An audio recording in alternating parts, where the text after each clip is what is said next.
मोनसे खोथाखौ नोंथांमोनाबो मोनथियो मानो होननानै बुङोब्ला जोङो लाइमोनफोरा मोनसे जांख्रिखांनाय फैदों आरो बेयाव जांख्रिखांनायाव ना सोरबा बिपिएफ दङ ना सोरबा इउपिपिएल दङ ना सोरबा बिजेपि दङ बियो मोनसे ओरैबायदि बिग्रायनाय बे बिग्रायनाया माहारिनि मोनसे जांख्रिखांनाय ट्राइबेल जि लाइमोनफोरनि मोनसे जांख्रिखांनाय बे जांख्रिखांनायाव सोरनिबा माबा मोनसे थुनज्लायनाय सोरनिबा उमुक साननाय बिदि जेबो गैया बेवहाय थोंजोङैनो बिग्रायनाया बेनो मोनद' जनजातिनि एसटि होनायनि बिरुद्धयै बिग्रायनाय बे बिग्रायनायाव जोंनि लाइमोनफोरा मोनथिदों आरो जांख्रिखांदों बिग्रायनाय आरो मोनथिनाया बेनो जे जोंनि थामोनथा आरो रैखाथिया मा जागोन नङा होमबा जोंनि फैबाय थानाय इयुना मा जागोन बेखौ लानानैनो जोंनि बिग्रायनायखौ जोङो इउनिभारसिटियाव जोङो जागायदोंमोन जागायै इउनिभारसिटियाव जोङो जागायनानै मोनफ्रोमबो कलेजनि फरायसाफोरा बिथांमोना दैदेनदों बिथांमोना मोनथिदों निश्चय बिथांमोना इडुकेटेड मानसि बिथांमोना फरायफुनाय सासे फरायसा नंगौना नङा जोंबो सासे फरायफुनाय सासे इउनिभारसिटिनि फरायसा बिथांमोनाबो मोनथियो दि मोनद' हारिनो एसटि होनाय लोगो लोगोनो जोंनि माहारि आरो थामोनथा आरो रैखाथिया बहा थांगोन गैया नङा होब्लाबो जोंहा माबा मोनसे नङा माबा मोनसे जोंहा इफेक्ट जागोन बिनि थाखायनो लाइमोनफोरा मोनसे गसंखांदों आरो मोनसे सोमावसारनायखौ लादों आरो बे सोमावसारनायखौनो दाखालि बिटिसि सेक्रेटारियेटआव बेफोरबायदि थासारिया जानाङामोन जोंबो बेखौ सानदों नाथाय आनफर्चुनेटलि मोनसे जाथाया जाबाय नाथाय बे जाथायखौ जों बिथांमोनखौ रिसपेक्ट खालामो सार बिथांमोना जोंखौ जि सोरनिबा थुनज्लायनाय सोरनिबा उमुक जों बुंदों थोंजोङैनो बर' रायजो राजा बिथांमोनखौ जों खावलायहरदों जोंनि जि सोमावसारनाया ना बेयाव आबसुल' थागोन ना बेयाव बिएसएल' थागोन ना सोरबा राभाल' थागोन गासैबो बेयाव जोङो नेवसियाखै सोरबा बिपिएफबो फैदों सोरबा इउपिपिएलबो फैदों सोरबा बिजेपिनि सापर्टारफोरा फैदों बे बिग्रायनाया जादों माहारिनि बिग्रायनाय बेयाव सोरनिबा उमुक नोंनि उमुक बिदि साननायनि बेयाव खोथा गैया समा थोनदों समजों लोगोसे जावरिखांदों बेनो आं मोनसे बाथ्राजों आं बुंहरदों जोङो फरायसा हिसाबै मोनसे बुस्थुखौ जुदि बुङाब्ला जोङो मिस्टेक जागोन हाग्रामा महिलारि सारा बिथांखौ जोङो रिसपेक्ट होयो मानो होननानै बुङोब्ला बिथाङा 17 बोसोर जोंनि बिटिसिखौ दैदेननायनि उनाव बिथाङा नै आरो मोनसे सरकाराव फैफिनबाय नङा होमबा गासै राजनितिकनि जोङो लिडारफोरखौ जोङो रिसपेक्ट होयो नाथाय बाथ्राया बेसो एनअसि हरनायनि बेलायाव जोंनि जि लाइमोनफोरा बिथांमोना दुखु मोनदों आंबो दुखु मोनदों गासैबो दुखु मोनदों बर' माहारियानो दुखु मोनदों मानो होननानै बुङोबा दिनैनि दिनाव बिपिएफ सोरबा इउपिपिएल सोरबा बिजेपि साननायनि मोनसे बाथ्रायानो बेयाव फैया सोरबा माहारिबाद सोरबा एबसु सोरबा बनसु सोरबा बिएसु बिदि साननायनि बाथ्रायानो फैया ट्राइबेल माहारि हिसाबै गासैबो फैदों नाथाय उइथड्र खालामनायनि बेलायाव सोमावसारगिरिया जे 24 आवार्सनि गेजेराव जि उइथड्रनि मोनसे स्टेटमेन्ट होदोंमोन बे स्टेटमेन्टआव सार बिथाङा जि प्रेस मिटनि गेजेरजों फंनैसो बाथ्राखौ जोङो बुंनायखौ जोङो नुनो मोनदों नाथाय उइथड्रनि बाथ्राखौ बुंनाय जायाखै नाथाय बे बेलाखौ जोङो माहारि दैदेनगिरिफोरा जोङो सावरायबाय थानाय जादों बिनि जि सारनि बिथांनि जि फिननायखौ जोङो माबायदि जोङो मोनगोन आरो बिनि थाखाय जोङो माबायदि बिग्रायफिनगोन नङा होमबा जोंनि मोनथायनि थाखाय जोङो सानदों जोंनि बिग्रायनाया बिटिसिआव जोङो बिग्रायबाय थाबाल' जानाय नङा जोंनि बिग्रायनायखौ जोङो आसामसिमबो लांनांगोन जोंनि बिग्रायनायखौ जोङो जन्तर मन्तरसिम जोङो दिल्लीयावबो जोङो लांनांगोन बे बिग्रायनायखौ जों सानदों मानो होननानै बुङोब्ला बेयाव जोङो जेबो साननाय जोङो जेबो गैया बेयावहाय जोंनि साननाया मोनसेल' क्लियार नांगौबा जोङो जोंनि जिउखौनो दान होगोन जोंनि माहारिनि थाखाय जोंनि थामोनथानि थाखाय बेयाव जोंहा जेबो गिनाय गैया नाथाय जोंखौ जि षड़यन्त्र खालामनानै बबेबा मोनसे पलिटिकेलनि माहारिनि थाखाय माहारि आफादजों सरजाबनानै माखासे बाथ्राखौ बुंदों बेबायदि बाथ्रा बुंनायनिफ्राय बिथांमोना गोजानाव थानांगौ मानो होननानै बुङोब्ला जोंनि बिग्रायनाया थोंगोर आरो जोंनि बिग्रायनाया जोङो बिग्रायलांबाय थागोन जेब्लानोखि जोङो जेब्लासिम थांना थागोन जों अपोज खालामबाय थागोन जि 6टा जनजातिनो जि एसटि होनायनि सायाव जोंनि स्ल'गाननि गेजेरजों जोङो बुंदों सासे पलिटिकेल लिडारखौल' जोङो हमबाय थायोब्ला बेयाव जानाय नङा मानो होननानै बुङोब्ला बेयाव जि एसटि होनायनि सायाव जायफोर पलिटिकेल लिडारफोरा बेयाव षड़यन्त्र दङ आखाइ दङ बिथांमोनखौथ' लाइमोनफोरा सोंगोन दाथ' कुइसन खालामगासिनो दङ आरो मोनसे बाथ्राखौ सोंबाय थादों जि पार्लियामेन्टआव विन्टार सेसनाव पार्लियामेन्ट जागोन बेयावहाय जोंहा सानै एमपि दङ बिथांमोना डिबेट खालामनांगोन बिथांमोना जुदि सिरि थांनानै सिरि जुदि फैयोब्ला बेखौ लाइमोनफोराथ' एक्सेप्ट खालामनाय नङा बिनि सायावबो जोङो बिग्रायगोन मानो होननानै बुङोब्ला थामोनथा आरो रैखाथिनि थाखाय बेयाव पार्टिनि साननाय गैया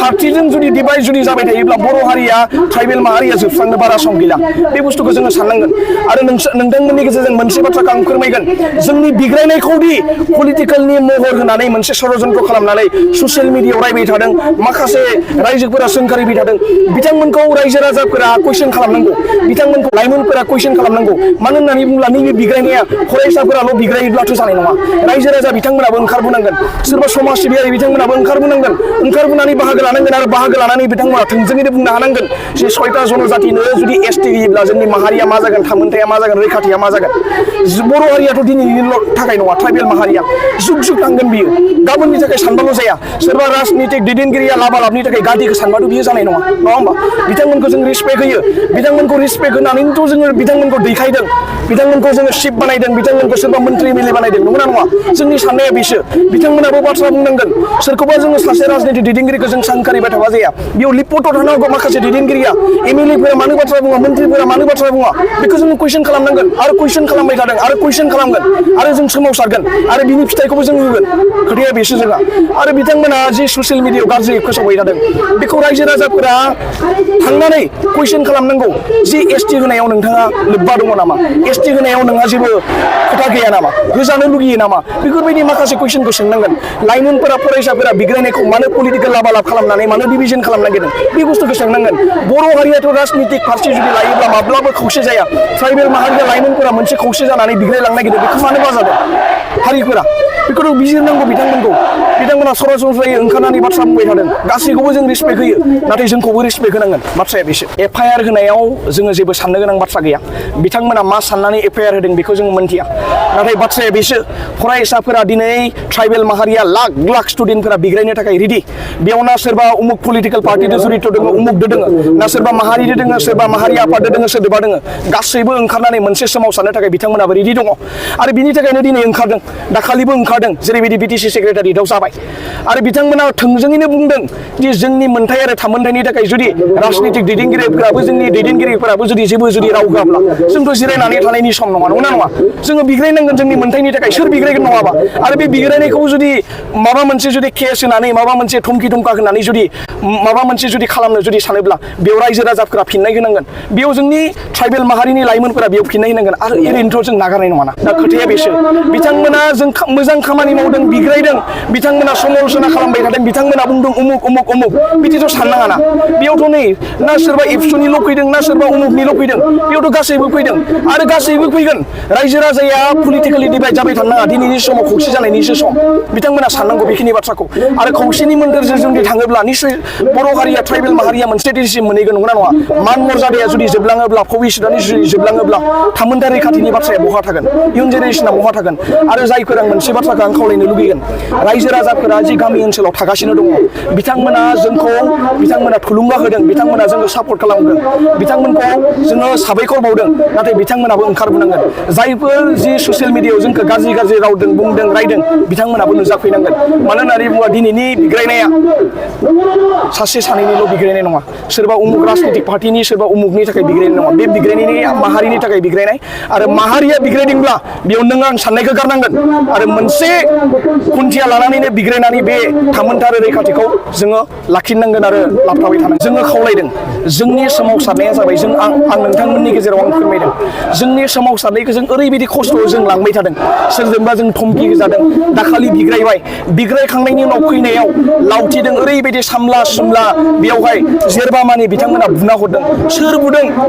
सोर नांसुनिया मानसिया बेबायदि बुना हरदों जोंनि थामोनथा रैखाथिनि थाखाय बिग्रायनायखौ बिथांमोना बुनो थाखाय मानो थाखाय बिथांमोना बुना हरखो हारिनि थाखाय बिग्रायनायाव जोंनि दिनैनि दिनाव नुबाय थायो बर'जों बर'सो डिबेट जागासिनो बर'जों बर'जों माबा मोनसे बाथ्रा दान्थे बिदान्थे जागासिनो गुबुन जाथि हारिया ओरैबायदि बुंगासिनो आथें सिङाव लाखिगोन बिथांमोनखौ गादबगोन जोङो जोंनि पावारखौ नाय बिथांमोनाबो राजनितिकनि मोन्थाय हानि मोन्थायखौ बिथांमोना नागिरदों जोंनि बर' हारिया मा सानगासिनो दङ बेनिखायनो आं बुंदों इन्टेलेक्सुवेलानो जा रायजो राजायानो जा जेबो पार्टिखौ साननानै लाब गैया दिनैनि साना बिग्रायनायनि सम नोंथांमोनाबो बिग्रायनांगोन जोंबो बिग्रायनांगोन गासैबो ज' जानानै जों बिग्रायनांगोन जों बुंदों जोंनि आन्दलना बिटिसि सेक्रेटारियेट बिटिसियावल' बिग्रायबाय थाबा जों जानाय नङा सोरबा बिटिसिनि राजनितिक दैदेनगिरिखौल' जोङो दाय हमबाय थाबा जानाय नङा मानो होननानै बुङोबा षड़यन्त्र खालामग्राया जाबाय मेन षड़यन्त्र खालामग्रा होनो नागिरग्राया जाबाय आसाम गभर्नमेन्टनि जाय चिफ मिनिस्टार हेमन्त बिश्व शर्मा आरो बेजोंनो लोगोसे जायफोर मिनिस्टारफोर दङ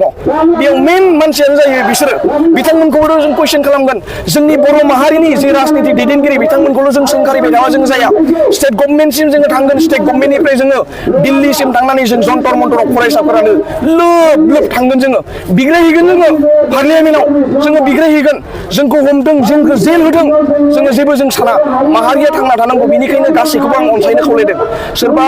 फेसबुक सोरबा ससियेल मिडियायाव बेबायदि दान्थे बिदान्थे जानाङा जों खौसे जानानै जोङो बिग्रायलांनांगौ आरो बेयाव जोङो जेबो उमुक साननो गोनां जेबो बाथ्रा गैया जोंनि थांखिया मोनसेयानो 6टा जनजातिखौ एसटि होनायनि गोजानाव दोननांगौ मानो होननानै बुङोब्ला जोंनि थामोनथा रैखाथिखौसो जों लाखिनानै जोङो थांनांगौ बेनो आरो